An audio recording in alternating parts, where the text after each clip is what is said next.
اعوذ باللہ من الشیطان الرجیم بسم اللہ الرحمن الرحیم ان اللہ یامر بالعدل والاحسان وایتاء ذی القربی وینہی عن الفحشاء والمنکر والبغی یعظکم لعلکم تذکرون۔ یقیناً اللہ تمہیں حکم دیتا ہے لوگوں سب سے پہلے عدل، انصاف۔ عدل سے اوپر کی ایک شے ہے احسان۔ عدل تو یہ ہے کہ جس کا جو اس کا حصہ تھا وہ آپ نے دے دیا، احسان یہ ہے کہ مزید اپنی طرف سے کچھ اور دے دیجیے، یہ احسان ہے۔ اللہ تعالیٰ محسنین کو پسند کرتا ہے۔ اور ذی القربیٰ، ایتاء ذی القربیٰ، اپنے قرابت داروں کا حق ادا کرنا، ان سے حسن سلوک، صلہ رحمی کرنا، یہ تین چیزیں ہیں کہ جس پر گویا کہ ایک اچھے معاشرے کی بنیاد ہے، یہ مثبت چیزیں ہیں۔ گویا کہ امر بالمعروف نہی عن المنکر جو ہے تو اللہ تعالیٰ تو ان تین چیزوں کا حکم دیتا ہے، اور وہ تین منکرات کیا ہے جسے روکتا ہے؟ وَيَنْهَى عَنِ الْفَحْشَاءِ وَالْمُنْكَرِ وَالْبَغْيِ، روکتا ہے ایک تو بے حیائی کے کاموں سے۔ یہ ایک پردہ ہے، حیا جو ہے انسان کے اندر ایک بڑی قیمتی شے ہے۔ بے حیا باش و ہرچے خائی کن، ایک دفعہ یہ حیا کا جو ہے نا پردہ اتر جائے تو پھر انسان جو ہے بے شرم ہو کر جو چاہے کرتا پھرے پھر۔ تو حیا بے حیائی سے روکتا ہے، اور منکر وہ شے ہے جس کے برے ہونے پر تمہاری فطرت گواہ ہے کہ یہ شے برائی ہے۔ والبغی، اور سرکشی اللہ کے خلاف، سرکشی لوگوں کے خلاف۔ سرکشی لوگوں کے خلاف ہوگی تو وہ عدوان ہے، زیادتی ہے، ظلم ہے۔ اللہ کے خلاف ہے تو وہ کفر ہے اور وہ بغاوت ہے۔ یعظکم، اللہ تعالیٰ تمہیں نصیحت کر رہا ہے، لعلکم تذکرون، تاکہ تم نصیحت اخذ کرو، رہنمائی حاصل کرو۔ وَأَوْفُوا بِعَهْدِ اللَّهِ إِذَا عَاهَدتُّمْ، یہ جو چند آیات اب آگے آ رہی ہیں یہ مشکلات القرآن میں سے ہیں، اس میں کافی مفسرین کے مابین اختلافات بھی ہیں، لیکن میں نے جتنا بھی غور و فکر کیا ہے اور جن حضرات کی آراء سے مجھے اتفاق ہے وہ میں بیان کروں گا، باقی ساری آراء میں بیان نہیں کر سکتا۔ یہاں میرے نزدیک یہاں سے اصل میں اہل کتاب کی طرف روئے سخن ہے۔ میں آپ کو بتا چکا ہوں کہ مکی صورتوں میں اہل کتاب سے براہ راست خطاب نہیں ہے، یا بنی اسرائیل یا اہل الکتاب نہیں ملے گا، لیکن سورہ انعام ہی سے بات شروع ہو گئی تھی، کچھ نہ کچھ ان کی طرف روئے سخن ہے، اشارے ہیں، اس لیے کہ یہ دور ایسا تھا کہ جس میں مدینے میں خبریں پہنچ چکی تھیں، محمد رسول اللہ صلی اللہ علیہ وسلم نے نبوت کا دعویٰ کیا ہے، اہل کتاب کے کان بھی کھڑے ہو چکے تھے، ان میں سے کچھ لوگ تھے پہچان بھی چکے تھے، اور وہ یہ کہ گویا کہ منتظر بھی ہوں گے کہ اب ہم ان کی تصدیق کریں گے، ذرا اور دیکھ لیں، ذرا اور ان کے بارے میں صحیح معلومات ہمیں حاصل ہو جائیں۔ کچھ لوگوں کے اندر حسد کی آگ اسی وقت سے بھڑک چکی ہوگی، وہی ہے کہ جنہوں نے سکھا پڑھا کر پوچھا تھا کہ ان سے پوچھو اگر یہ نبی ہونے کا دعویٰ کرتے ہیں تو یہ بنی اسرائیل مصر کیسے پہنچ گئے تھے؟ یہ تو حضرت ابراہیم علیہ السلام کی نسل سے تھے، حضرت ابراہیم تو فلسطین میں رہتے تھے، الخلیل میں وہ دفن ہیں، یہ مصر کیسے پہنچ گئے جو حضرت موسیٰ علیہ السلام نے لے کر وہاں سے آئے؟ تو پوری سورہ مبارکہ سورہ یوسف جو ہم پڑھ چکے ہیں کہ کیا شکل بنی، کیا سبب بنا، کیا حالات تھے جن میں کہ بنی اسرائیل وہاں جا کر آباد ہوئے۔ تو اس طرح سے اب یہاں پہ اصل میں روئے سخن ان کی طرف ہے۔ وَأَوْفُوا بِعَهْدِ اللَّهِ إِذَا عَاهَدتُّمْ وَلَا تَنقُضُوا الْأَيْمَانَ بَعْدَ تَوْكِيدِهَا، اور دیکھو اللہ کے عہد کو پورا کرو جب کہ تم وہ عہد کر چکے ہو۔ جو بنی اسرائیل سے اِذْ أَخَذَ اللَّهُ مِيثَاقَكُمْ، وہ جو بار بار آیا ہے، یہ تو تفصیل تو پھر جو ہے مدنی صورتوں میں آئی ہے جو ہم پڑھ چکے ہیں، وہ بعد میں نازل ہوں گی، ابھی گویا کہ اس کی طرف اشارہ کیا جا رہا ہے تاکہ جو ان کے صاحب علم ہیں وہ بات کو پا لیں، سمجھ لیں۔ عاقلہ را اشارہ کافی است۔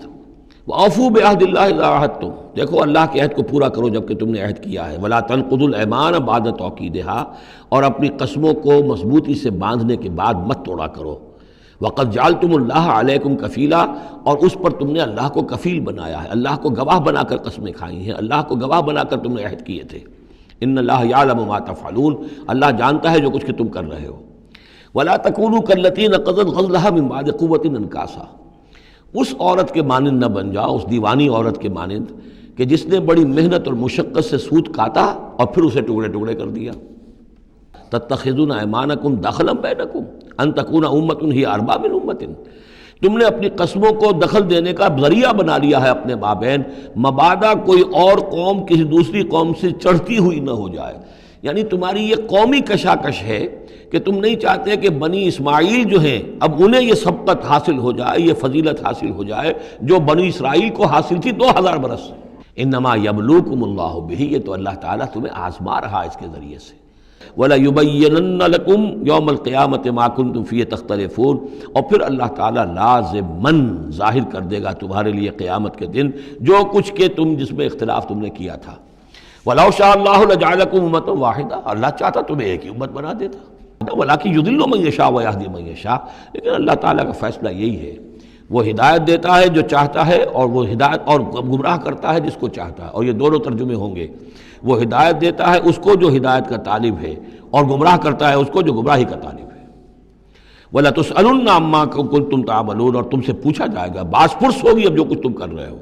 وَلَا تَتَّخِذُوا أَيْمَانَكُمْ دَخَلًا بَيْنَكُمْ فَتَزِلَّ قَدَمٌ بَعْدَ ثُبُوتِهَا، اب دیکھو اپنی قسمیں جو کھا کھا کے اب تم ایک دوسرے کے ساتھ معاہدے کر رہے ہو کہ ہم نہیں مانیں گے، نہیں مان لائیں گے، نہ ان قسموں کو تم اپنے درمیان دھوکے کا ذریعہ بناؤ کہ ایک قدم جمنے کے بعد اور پھسل جائے۔ وَتَذُوقُوا السُّوءَ بِمَا صَدَدتُّمْ عَنْ سَبِيلِ اللَّهِ، اور تمہیں برائی کا مزہ چکھنا پڑے، عذاب کا مزہ چکھنا پڑے بسبب اس کے کہ تم نے روکا لوگوں کو اللہ کے راستے سے۔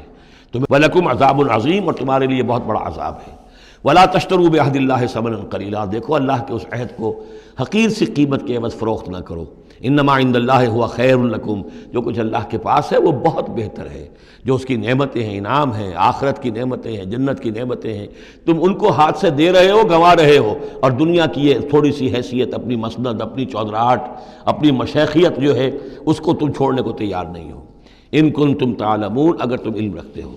ما عندکم ینفد وما عند اللہ باق، جو تمہارے پاس ہے وہ ختم ہو جائے گا، اور جو اللہ کے پاس ہے وہ باقی رہنے والا ہے۔ وَلَنَجْزِيَنَّ الَّذِينَ صَبَرُوا أَجْرَهُمْ، اور ہم لازماً دیں گے صبر کرنے والوں کو ان کا اجر، بِأَحْسَنِ مَا كَانُوا يَعْمَلُونَ، ان کے اعمال کے بہترین جو اعمال ہوں گے، جو کچھ وہ کر رہے ہیں ان میں سے بہترین اعمال کے حساب سے انہیں اجر دیں گے۔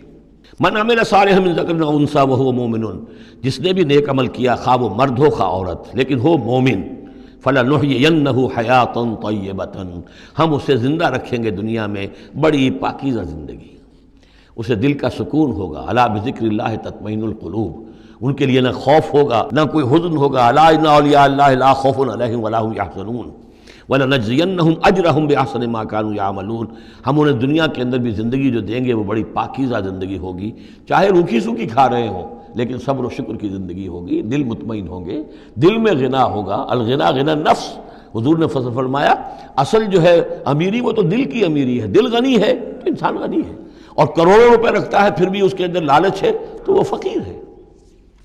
فَإِذَا قَرَأْتَ الْقُرْآنَ فَاسْتَعِذْ بِاللَّهِ مِنَ الشَّيْطَانِ الرَّجِيمِ، تو جب آپ قرآن پڑھا کیا کریں تو اللہ کی پناہ طلب کر لیا کیجئے مردود شیطان سے۔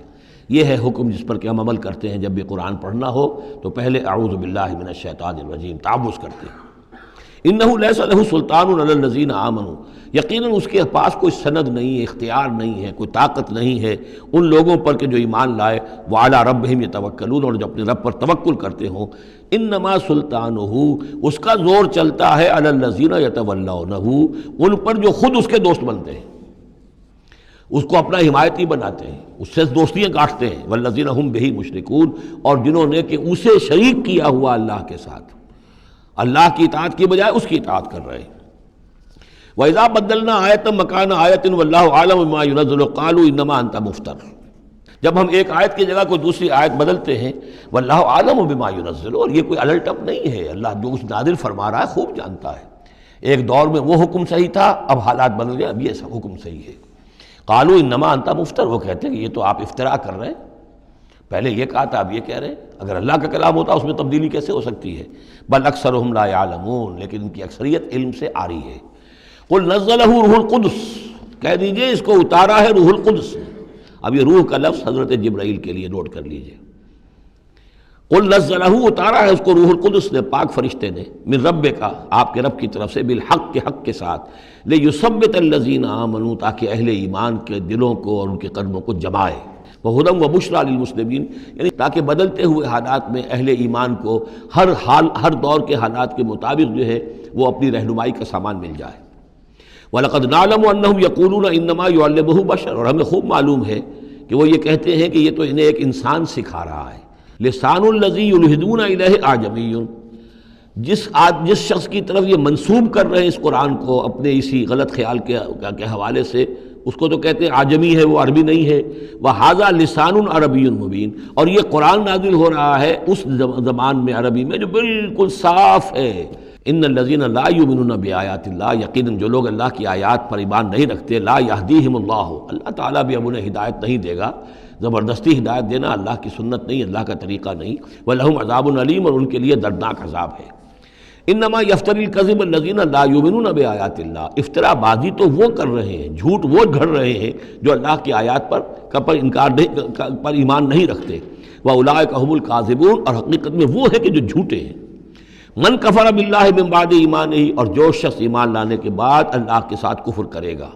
الا من اکرہ، سوائے اس کے کہ کوئی شخص مجبور کر دیا گیا ہو، اس کی جان پر بن گئی ہو. وقلبہ مطمئن بالایمان، اور اس کا دل ایمان پر جمع ہوا ہو. ولکن من شرح بالکفر، لیکن جو شخص کفر کے لیے پھر اپنے سینوں کو کھول دے گا، صدرا فعلیہم غضب من اللہ ولہم عذاب عظیم، ان پر اللہ کا غضب ہے اور ان کے لیے بہت بڑا عذاب ہے.